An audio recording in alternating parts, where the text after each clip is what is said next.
Good afternoon, everyone. I apologize for our tardiness. I was with the president. Let me begin with a few scheduling announcements today. President Trump will travel to Scotland, where he will visit both Turnberry and Aberdeen from July 25th to July 29th. During the visit, President Trump will meet again with Prime Minister Starmer to refine the great trade deal that was brokered between the United States and the United Kingdom. And the President and the First Lady will travel to the United Kingdom for an official state visit from September 17th to September 19th later this fall. This will mark a truly unprecedented second state visit for President Trump, and he is honored and looking forward to meeting with His Majesty the King at Windsor Castle. There has been a wave of positive economic news over the past week, which I would like to highlight today. Joe Biden's inflation crisis has been defeated. Prices paid to American businesses for goods and services were flat in June, which is lower than all 50 forecasters in the Bloomberg survey predicted. And core inflation, which is the best measure of inflation, came in lower than expected again in the month of June. Since President Trump took office, core inflation has tracked at just 2.1% overall and has come in below or at economists' expectations every single month.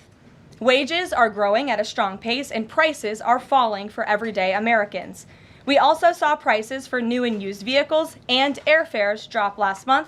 In addition, prices for gas, fuel oil, energy commodities, hotels, airfare, public transportation, and fresh vegetables are all down over last year. As we said all along, trust in President Trump. The American dream is back, and everyday families are already reaping the benefits of this incredible economic turnaround in just 6 months. President Trump has ended the era of economic surrender and implemented powerful tariffs to stand up for our workers and businesses and rebalance America's trading agreements. Despite all of the doom casting from the so-called experts claiming that these tariffs would be the end of the world as we know it, the opposite has occurred. Tariffs are not inflationary, as President Trump has said all along. In reality, tariffs are a source of massive revenue. We're seeing trillions of dollars in private investment pour into our country right now because the companies around this world want to make their products right here with American labor and not have to pay any tariffs at all. Customs and tariff revenue has already totaled more than $113 billion since President Trump entered office, helping to lead a budget surplus in June for the first time in nearly a decade. We are truly entering a golden age as a result of these pro-growth and America First trade policies. On another matter, yesterday in the East Room, the president was proud to sign the Halt All Lethal Trafficking of Fentanyl Act into law, surrounded by angel families to help finally end the devastating fentanyl crisis that has ravaged millions of Americans. Under the Halt Fentanyl Act, anyone who possesses, imports, distributes, or manufactures any illicit fentanyl-related substances will be subject to criminal prosecution in the same manner as any other Schedule I controlled substance. This legislation will close the loopholes that criminals use to skirt around the law and make it easier for law enforcement to prosecute vicious traffickers who peddle poison in our communities. President Trump has always made tackling the drug crisis a top priority, and this important bipartisan legislation further follows through on that commitment.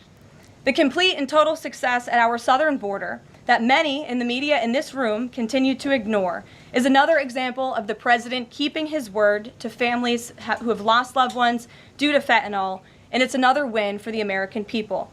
Customs and Border Protection just released the final operationalized stats for the month of June, and I must highlight some of these incredible numbers. There were only 6,072 Southwest apprehensions in June, 15% lower than the previous record that this president set in the month of March. To put that in perspective, the Biden administration routinely saw the same number of encounters in a single day, and on many days, that number was more than 10,000 apprehensions at the Southwest border. There were also 0 illegal aliens released along the Southwest border for the second consecutive month in a row. President Trump promised to end the illegal alien invasion, and he has delivered on that promise to the American people in record time. With the border sealed, deportations are ramping up.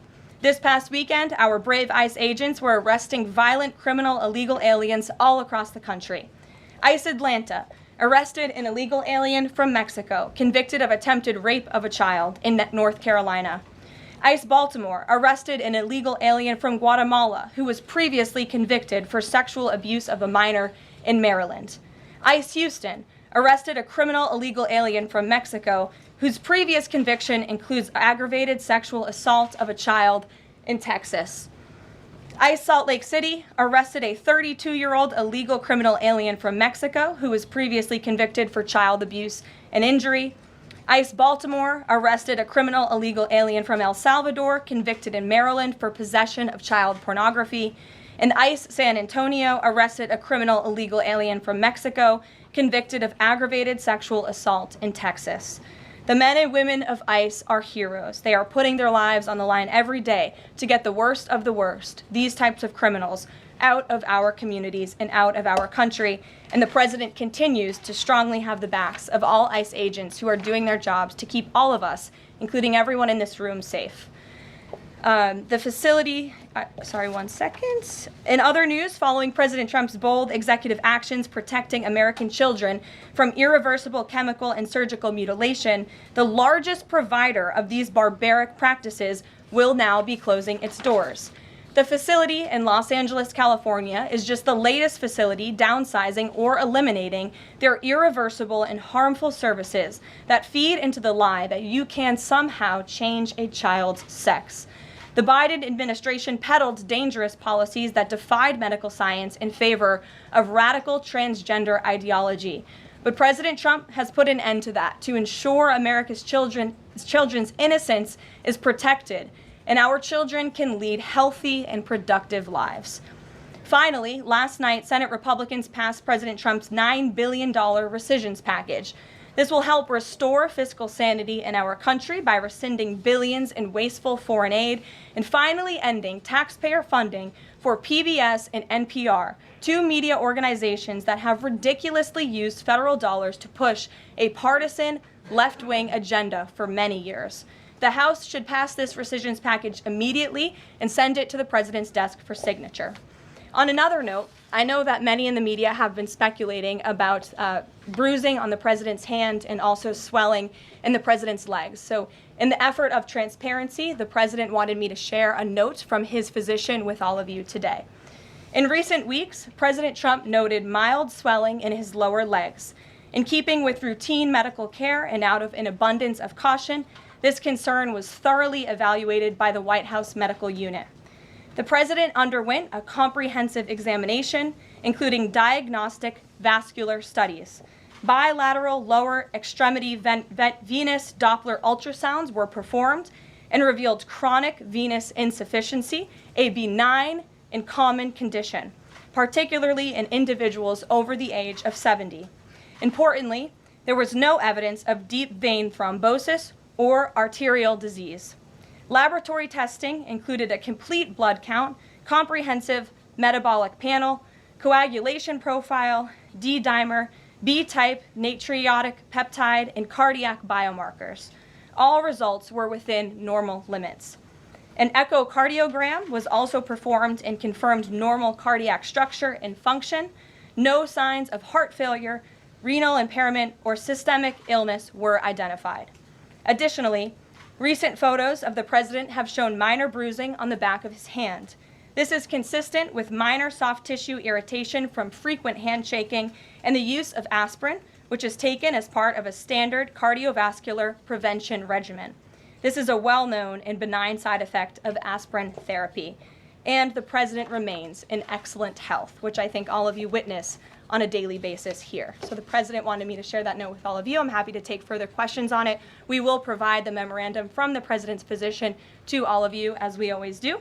And we'll get to questions. Here in our new media seat, we have Frank Corva, who's the White House correspondent for Bitcoin Magazine, which comes at a timely week with crypto legislation moving across Capitol Hill. So why don't you kick us off, Frank, and thanks for being with us. Thank you so much. We appreciate it, Ms. Levitt. Sure. I was curious to hear if the president was in favor of removing any and all language around central bank digital currencies from the Genius Act, maybe as a means to get it across the line and get it on his desk. And then my second question was about something the president spoke about in this room. He talked about a $600 de minimis tax exemption for Bitcoin and other crypto spending. So I was just wondering if you could comment on those. Sure. Well, the president did signal his support for a de minimis exemption for crypto, and the administration continues to be in support of that. We are definitely receptive to it to make crypto payments easier and more efficient for those who seek to use crypto as simple as buying a cup of coffee. Of course, right now that cannot happen, but with the de minimis exemption, perhaps it could in the future, and we will continue to explore legislative solutions to accomplish that. As for the central bank digital currency and the Genius Act, which you noted has passed through Congress and will be sent to the president's desk. I believe the House is voting on it. If they haven't, they should be passing it. We know we have the votes, and we expect it to get to the president's desk, and we are planning a signing ceremony tomorrow afternoon. All of you will get more details on that. This piece of legislation is going to make America the crypto capital of the world, and that's what the president promised. As for a central bank digital currency, the president opposes that. He made that promise to the American people on the campaign, and while it's not in this specific piece of legislation, he did sign a January executive order banning a central bank digital currency. The administration supports Congress's efforts to codify that executive order into law, and I believe there will be future pieces of legislation in regards to crypto that will be moving through Capitol Hill. The president looks forward to signing them, and he looks forward to the signing ceremony this afternoon. So thank you for being with us today. Sure. Jackie. Thank you, Caroline. There's been a lot of discussion about the Epstein files and the president's comments yesterday calling it a hoax. Can you clarify which part of the Epstein hoax is the hoax part?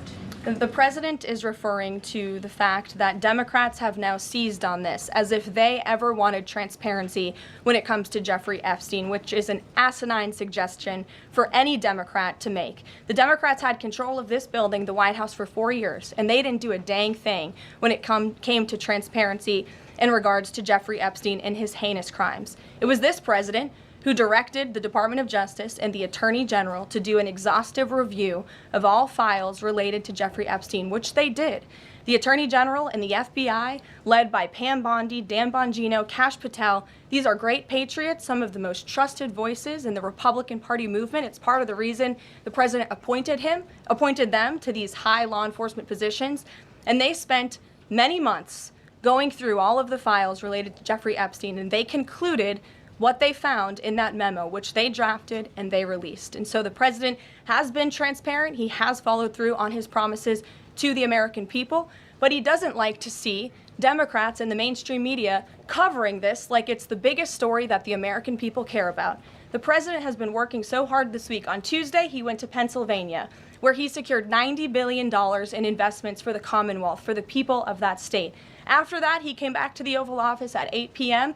He went in there to whip votes to get the Genius Act signed into law. And because of his efforts, that bill is now going to be signed and passed. The following day, yesterday, he meets with a foreign leader, the King of Bahrain, to secure more investments into this country. And then yesterday afternoon, the president is in the East Room of the White House mourning with parents who have lost their children because of fentanyl, signing a bipartisan piece of legislation.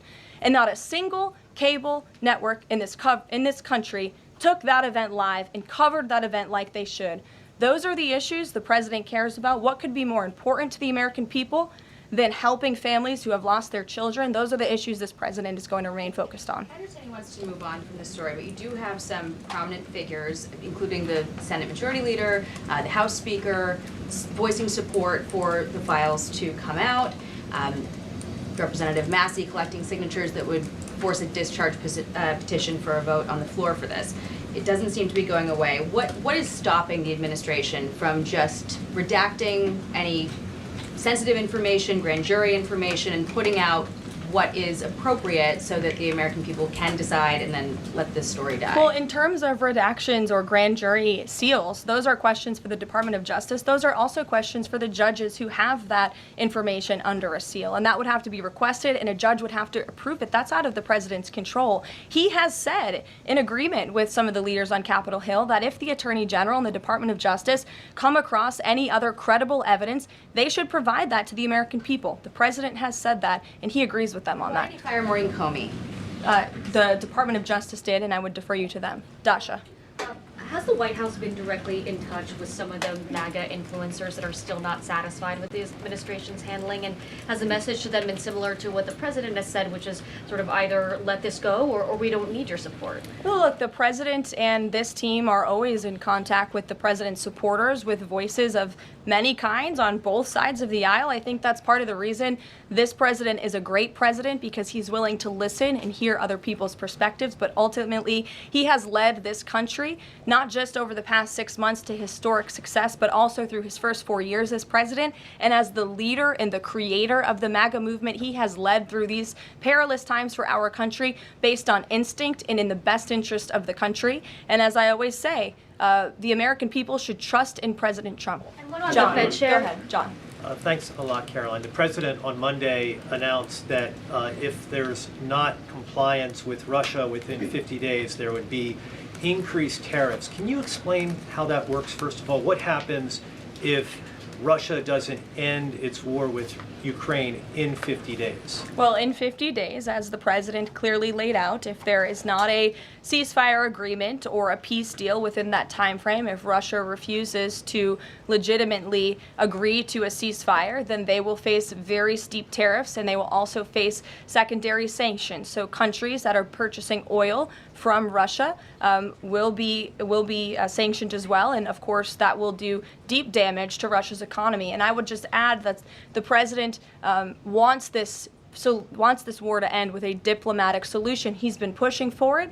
This administration has spent many hours and a lot of time trying to solve this war very far away, but the president wants to stop the killing, and he wants to save lives. As far Reagan, as the first part go of ahead. what you were saying, Caroline, the Reagan, first go part, ahead. I have two questions for It's you. just about, if I may, just about the tariffs, the first part. I get the secondary tariffs, but there was only $3 billion worth of trade between the U.S.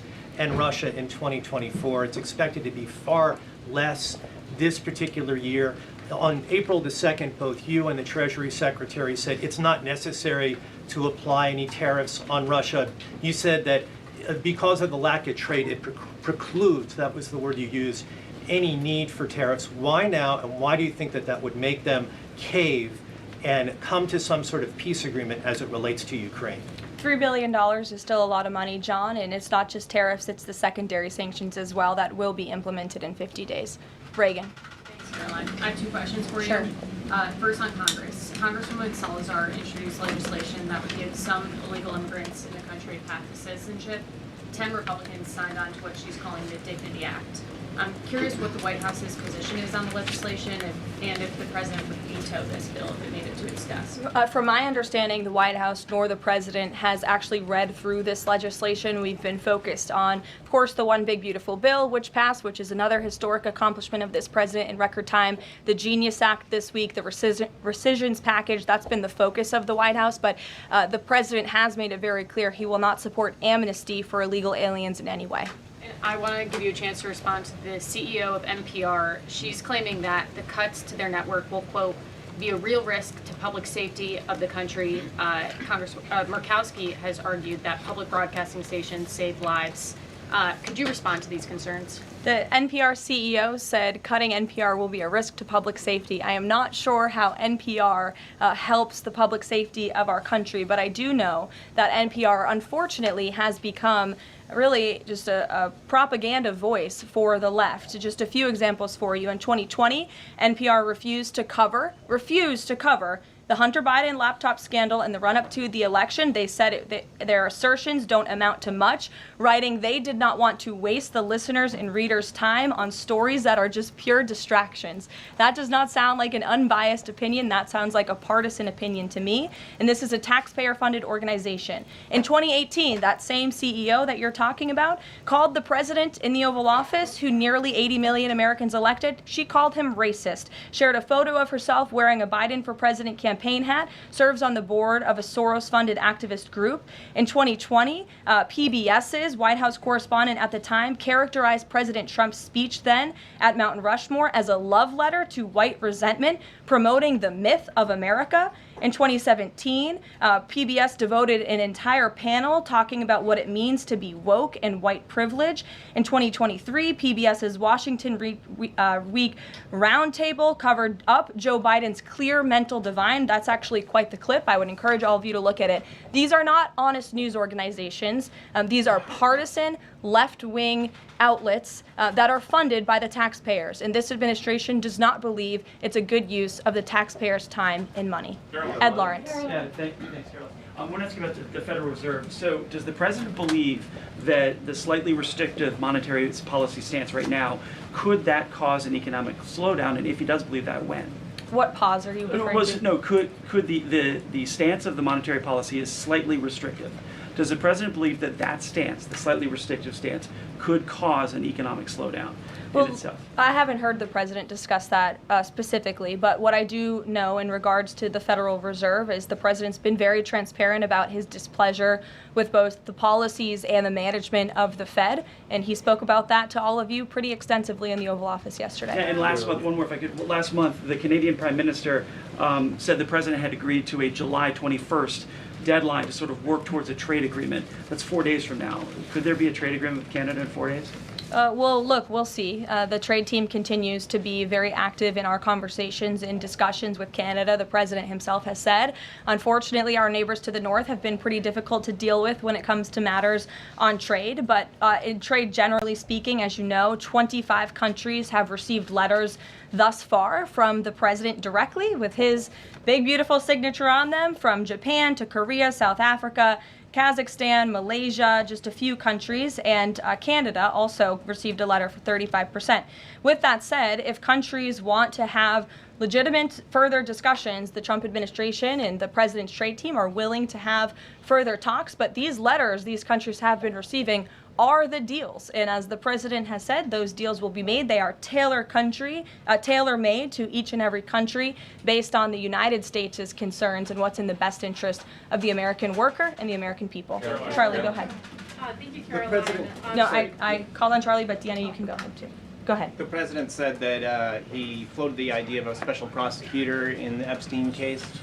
Can you confirm that? And has he asked the Attorney General to do this, to appoint a special prosecutor to look it over? Well, the idea was floated from someone in the media to the president. The president would not recommend a special prosecutor in the Epstein case. That's how he feels. And as for his discussions with the Attorney General, I'm not sure.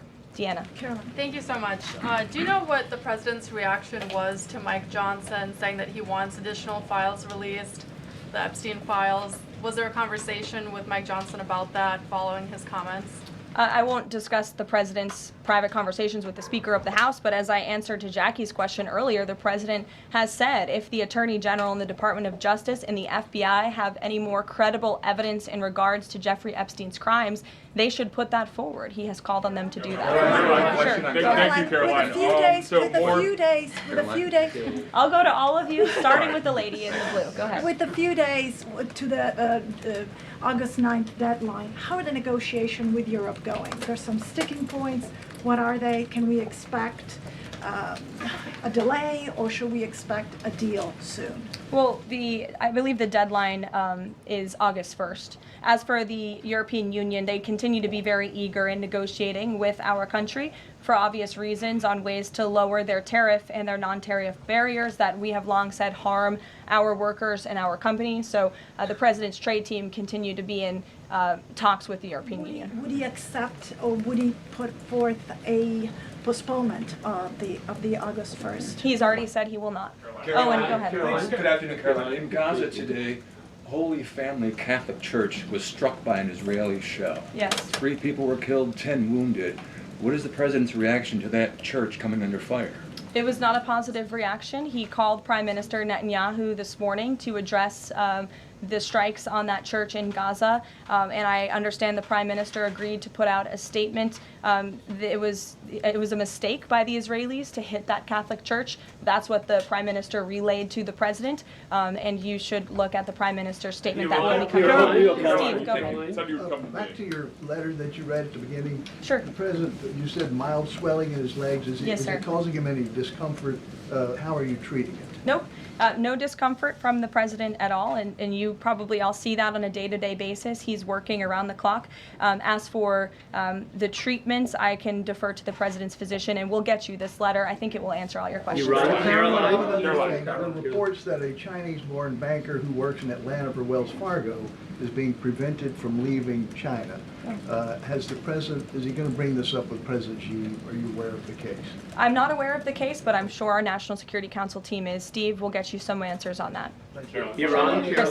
Thank you, Caroline. 2 questions. So the first is that President Trump said that the Attorney General only gave him a brief overview of what was in these Epstein files. Does he have knowledge or an understanding of what is in the files related to Epstein that have not been released? Not to my knowledge, and that's a question for the Attorney General, as I said, and the President has told the Attorney General if they have any more credible evidence, they should release it. Is that evidence, would she have to run that by the President before she released it? I don't think so. He said if she has any more credible evidence, she should release it. You're on. Go ahead.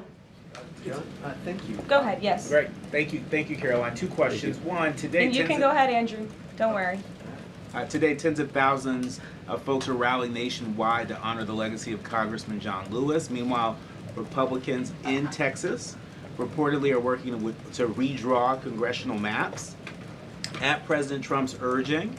How is President Trump reconciling his call to action for Texas Republicans with the legacy of Representative John Lewis? I'm not quite sure how the 2 things are related. I think the President would agree that John Lewis served our country for many, many years. It has nothing to do with the redistricting efforts that are currently underway by Texas Republicans to add seats to their legislature. They have the right to do that. The President spoke to the congressmen and women who serve the great state of Texas about it, but it's up to them and it's up to their legislature to get that approved. And Caroline, this is the second question. And Go does ahead. the President support the Justice Department's request for just 1 day in jail for the officer convicted in Breonna Taylor's killing?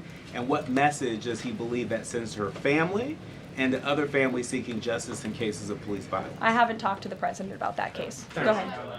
Just the President, when the President met the interim President of Syria a couple of months ago, he described him as a young, tough, attractive guy. After the latest clashes in Syria over the last few days, does President Trump still support Syria's interim president? The President still supports Syria's pathway to a peaceful and prosperous country, and you received an update directly from the Secretary of State on the ongoing situation between Syria and Israel. I spoke to him myself this morning to get an update, and as soon as the United States became involved in this conflict, we were able to de-escalate, deconflict. That seems to be continuing. Syria agreed to draw back their troops that were in the area where that clash was ongoing, and we continue to be very actively monitoring the situation. The President wants to see Syria become a prosperous and stable country, and by the lifting of the sanctions on Syria, he's giving them a real chance to do that, and he wants to see that through. Andrew, go ahead. So on Tuesday, the President told a very detailed story about his uncle, noted scientist John Trump, and Theodore Kaczynski, the late Unabomber. He said that Dr. Trump taught Ted Kaczynski. Ted Kaczynski was not identified as the Unabomber until 1996, 11 years after John Trump passed away. It would have been impossible for John Trump to have ever discussed the Unabomber with the President. So What was he talking about? And I have one follow-up. Andrew, with so many issues going on in the world, I'm a little bit surprised you would ask such a question, although I'm not sometimes coming from you, I will say, but I'm willing to give you an answer. Nevertheless, the president's uncle did, in fact, teach at MIT. He was a very intelligent professor. The president's very proud of his family. In fact, the president has a letter from his uncle on the MIT letterhead that sits in the Oval Office dining room. Maybe we'll let you see it sometime. And then one, Elizabeth. Caroline, one more on. Elizabeth, will the go president consider pardoning Ghislaine Maxwell Elizabeth, if the go Epstein case is a hoax? Okay, I'll start off with the president said last week he would not be getting involved in the New York City mayoral case. If that mayoral race, if that's still the case, given his history drawing a large crowd in New York City, what's his reason for staying out of it in that way? Well, look, I think the president reserves the right to get involved in races or not get involved in races, and he's made the decision not to weigh in on the New York mayoral race, as you rightly pointed out, although he has gone as far to say he absolutely does not want to see Zemdami elected, who is a known communist who supports the abolishment of private property, the defunding of police. He has made very well-known anti-Semitic statements. It would be a disaster for New York and for this country, and I think it's quite telling that this individual, a known communist, has been spending time in Washington this week meeting with leaders on Capitol Hill. This is truly where the Democrat Party is headed. Clearly, they learned nothing from November 5th in the president's overwhelming victory. Mary, go ahead. Thank you, Caroline. I want to backtrack to the hospitals that have stopped providing transgender surgeries and hormones for kids. On this front, does that have anything to do with the DOJ's subpoenas last week? Should we expect any more hospitals be shutting down their programs? And I wanted to also ask what you make of all these media reports, especially the AP, which I noticed, which portrays these children as losing something that's saving their lives. Yes, I think the president spoke a lot about this issue, which is a political issue, but also really a cultural issue that impacts children and families. He talked about it a lot on the campaign, and I think he was quite surprised by the uptick we were seeing in the embracement by the Democrat Party when it comes to the chemical castration and mutilation of young, innocent bodies. And so the president made it a very early priority to sign very strong executive orders to cut off the funding for any hospital or any medical facility in this country that provides such barbaric procedures. And as a result of that strong policy and the president's strong common sense position on this issue, we've had such an overwhelming response, which is great for children in Arizona. Phoenix Children's Hospital has stopped providing puberty blockers and hormone therapy to minors. In California, Stanford Medicine ended sex change surgeries for minors. Children's Hospital Los Angeles is closing its Center for Trans Youth Health and Development surgical program. In Illinois, Lurie Children's Hospital Chicago stopped sex change surgeries. Again, let's think about what we're talking about here. Sex change surgeries for minors. These are barbaric practices that no child, innocent child, should have to endure. And the president wants to protect the innocence of children, and I know the vast majority of Americans support him in that effort. This is a wildly popular and common sense endeavor this administration has taken, and we've seen many of these medical institutions have followed through with the president's executive orders, but will continue to take further action on this important issue. Garrett. I too, if you'll indulge me. Sure. On the rescissions package, I wonder what the White House makes of this theory that it increases the odds of a shutdown. The theory is basically, why would any Democrat vote for a bipartisan spending deal with Republicans if Republicans can turn around and claw the money back the next day? Look, $9 billion worth of crap that it was in our federal funding that is now being rescinded. This is a good thing for the American people and the American taxpayer, and I think our Office of Management and Budget Director was saying this process should be more bipartisan. Democrats, there was a time in this country where Democrats too cared about getting rid of waste, fraud, and abuse in our federal spending. I think every American agrees the government spends way too much money on things that don't matter. Some of those things includes PBS and NPR, or for instance, the Democracy Fund, which was funded to the tune of $83 million through the Department of State, but they were giving hundreds of thousands of dollars for gender equality and empowerment hubs in Yemen, $3.9 million for strengthening information integrity, equality, and democracy for LGBTQI population of the Western Balkans. These are not good uses of the taxpayer funds, and Republicans are proud to lead that effort, and we wish more Democrats would join us in that. I wanted to follow up on the Maureen Comey question just to clarify. Did the White House have any knowledge, or did the president sign off on her firing? This was a decision that was made by the Department of Justice. There was an agreement that was made between Immigration and Customs Enforcement and the Centers for Medicaid and Medicare Services regarding access to Medicaid information for 92 million Medicaid recipients around the country. That includes health information.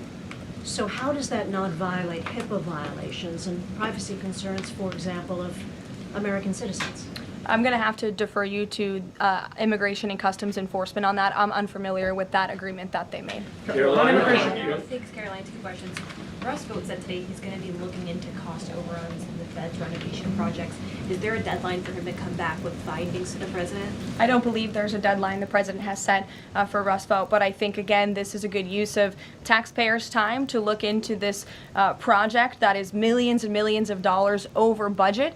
It's for a big, beautiful mansion for the federal chairman, reserve chairman, and I understand that it costs much more than it did the beautiful palace that many of you joined us at when we went overseas. So it's completely unnecessary, it's overpriced, and I think it's a good thing the administration, led by the president, is looking into it. If there were to find wrongdoing or fraud, would the president reconsidering firing Jerome Powell? Look, it's a hypothetical question. We'll see where it goes. The president spoke about how he feels on this matter yesterday. Sure.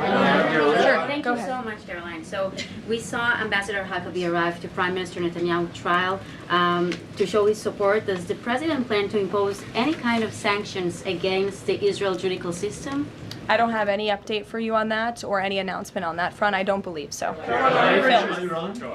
Does the president believe that justice has been served in the Epstein case? Look, the president believes that he directed the Department of Justice to do an exhaustive and thorough review, and they did that. And they all agreed, the FBI director, the deputy FBI director, the attorney general, on the memo that they drafted and they released. Thank you, Caroline. Just a follow-up on Reagan's question. Representative Salazar's bill, it grants illegal aliens with legal status for 7-year increments. It also gives permanent path to residency for so-called dreamers. And, you know, President Trump and Labor Secretary Chavez, who previously co-sponsored a version of this bill when she was in the House, they've spoken about a work deal similar to the bill, I believe.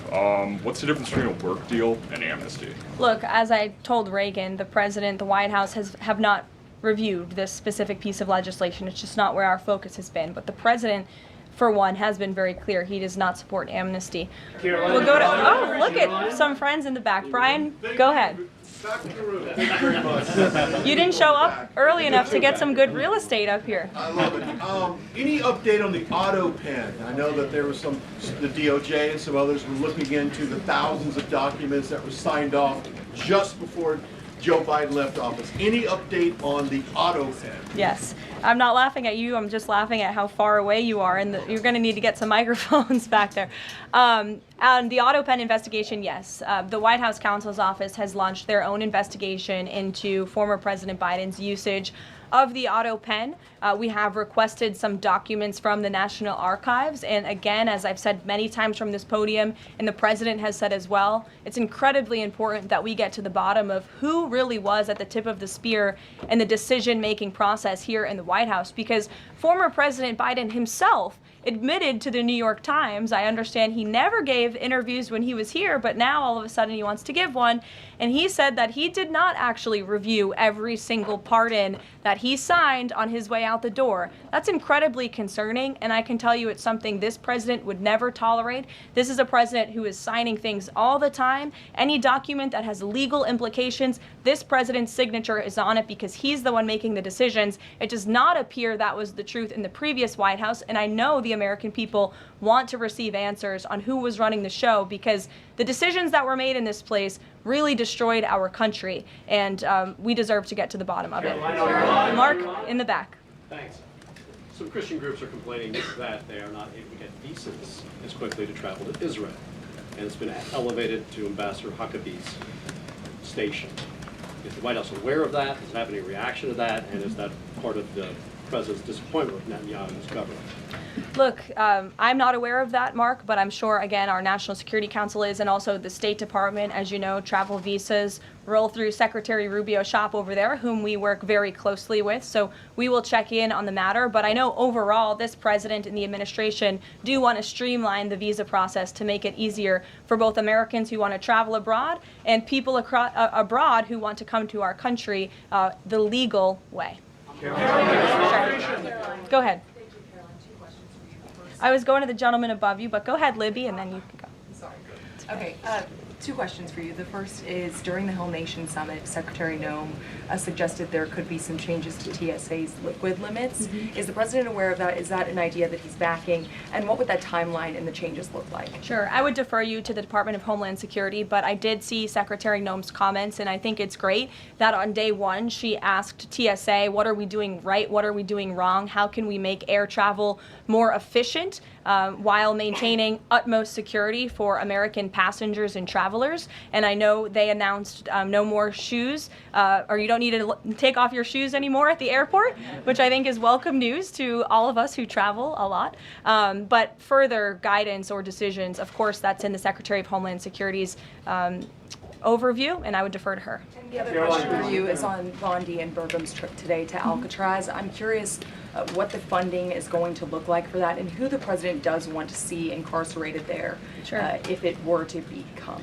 Sure. Well, this was an idea of the president. He spoke about it in May, and he directed his administration to review a reopening plan for Alcatraz if it is possible, which is why the Attorney General and the Secretary of Interior have traveled there today. They are touring the site, and if the Alcatraz prison is reopened, it would be under the purview of the Bureau of Prisons, and the Secretary of Interior also would play a big role in this as well. So they're there to review the site today, and I'm sure you'll hear more from them on it later. And just to follow up, Libby, on who the president wants to see housed in Alcatraz, the worst of the worst criminals in this country, both American criminals who convict heinous crimes, but also illegal alien criminals before deportation as well. Sure. Go ahead. The State Department yesterday urged the Chinese Communist Party to cease its campaign to eradicate Falun Gong, a peaceful spiritual practice. With the anniversary of this brutal persecution approaching, does the White House have a message for the CCP on this? Well, I will get you one, and we will get back to you. Sure. Go ahead. We'll take. Go ahead, and then go ahead. Sure. I've never called on you. Why don't you go ahead? In the red tie. Me. Dr. Harper behind. Thank you. Yes. Go ahead. Go ahead. Me. Thanks. Yes. Thank you, Caroline. Yes, you. What's your name? My name is Matias. Thank you. What's your outlet? I'm from Record TV, Brazil. Great. Brazil's President Lula recently said that President Trump was elected to govern the United States and not to act as the emperor of the world. And he also emphasized that Brazil is open to negotiation. I'd like to hear what you have to say about it, what the administration has to say about it, and specifically what areas are currently open to negotiation in the light of the 50% tariffs that were announced. Sure. The president is certainly not trying to be the emperor of the world. He is a strong president for the United States of America, and he's also the leader of the free world. And we've seen a great shift across the entire globe because of the strong leadership of this president. In regards to Brazil, the president sent a letter to Brazil announcing their new tariff percentage. He also directed our USTR ambassador, Jameson Greer, to launch an investigation of Brazil under Section 301 of the Trade Act of 1974, designed to address unfair foreign practices that are affecting U.S. commerce. For years, we know Brazil's digital regulations and weak IP protections have undermined U.S. tech and innovative companies, and their tolerance of illegal deforestation and other environmental practices puts American producers, manufacturers, farmers, and ranchers who follow better environmental standards at a competitive disadvantage. So this president always acts in the best interest of the American people and the United States of America, and he will continue to do so. Thank you very much, everyone. We'll see you later. I appreciate the enthusiasm today.